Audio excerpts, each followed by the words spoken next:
Full body workouts are getting so long and tiring. I think I may move on from full body because it's just not working. Whoa. That's completely nonsense, my friend. It's completely possible to do an efficient and effective full body workout that doesn't take so much time. Alright, prove it to me. Alright, that's what I'm going to do in this video.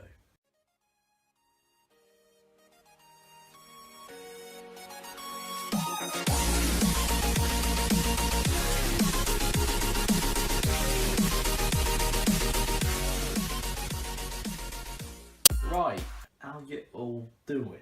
Now these tips / ways I'm about to talk about in this video in order to make full body routines more efficient, more effective and less time consuming can actually be used for other routines such as splits like upper lower and that, but mainly we're talking about full body routines because it is perfectly possible to have an efficient and time saving full body workout consistently that doesn't take so much time. Now, as you all know, I'm a big advocate of full body workouts. These are also methods I use to make my full body workouts more effective and time saving. Now, number one, do supersets. Now, if you guys don't know what superset is, you do one exercise followed by another exercise immediately before resting. So, for example, you can either do completely different muscle groups, so pull-ups supersetted with a leg exercise or something, or you may do opposing muscle group, so pull-ups followed by dips. And what this does is, because you don't actually rest until the superset is done, so what this enables you to do is that you can get more exercises in and more volume if you'd like in a shorter time range.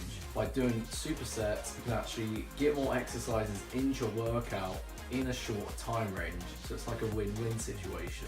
Now the best way to actually do a superset is to actually make it so it's not so much of a problem issue, like for example doing one exercise on one side of the gym floor and then superset with an exercise that requires you to go on the other side.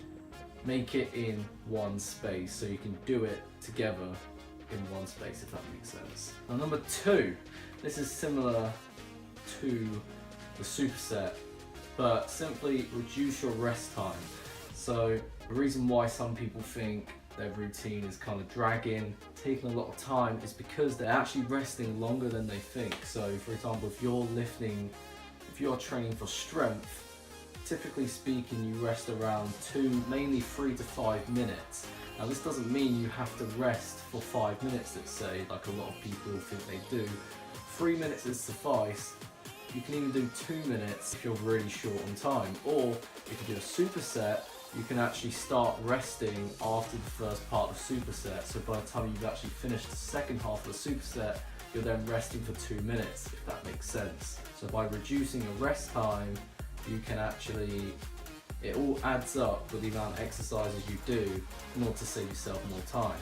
So for strength, if you're training for strength, go for more 3-minute rest time. If you're training for hypertrophy, maybe go for 1 minute rather than 2 minutes. The third way you can make a full body routine more efficient, more effective and less time consuming is actually focus more.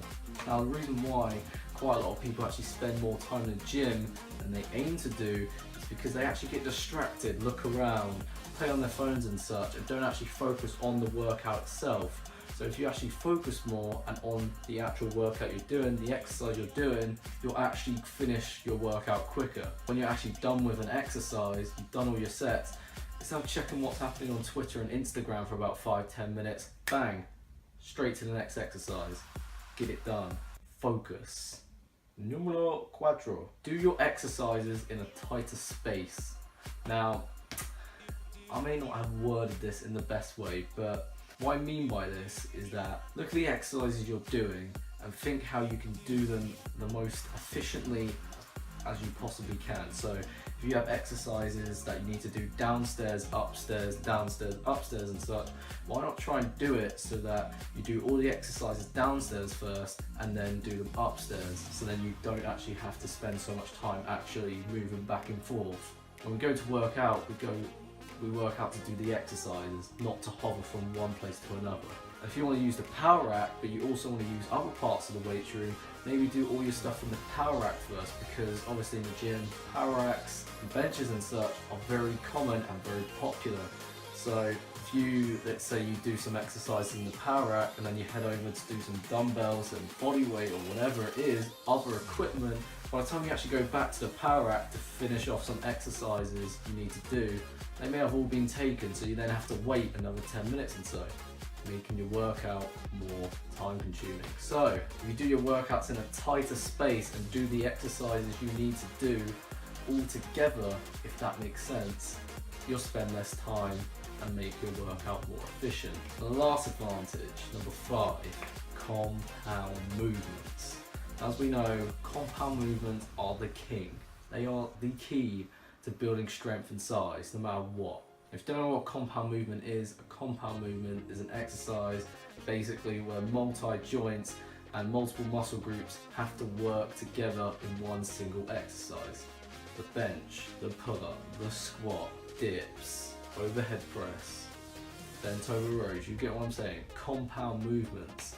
And so these are the movements where you build the most strength and size rather than all the little cable flies and curls and extensions, the isolation work and all that. Especially with a full body routine where your exercises are very compound based, as this makes up the majority, if not all the volume of your workout, you don't actually need to do as much, because as you do these compound movements, you've actually given your muscles an adequate amount of volume. You don't need to spend that extra time chiseling up your biceps, making that little peak in your chest from cable flies. You don't need to do that because you've stimulated them enough from those big compound movements. So no matter what routine you are following, we are mainly talking about full body here. Stick to the compound movements so that you can actually get more done, stimulate your muscles more through those compound movements. Focus less on the little isolation work and you'll get more done in less time. Compounds are key. Now that is number 5 done. That's the video really. Those are the 5 ways you can make any routine, but mainly a full body routine, more efficient and less time saving. As always, I hope you guys enjoyed the video. I hope this helped. If this helped, make sure to let me know, because I'd appreciate that. Make sure to like the video. If you haven't liked the video, just like the video. Subscribe to the channel if you're new. Stay tuned for future content, and I'll catch you all in the next video.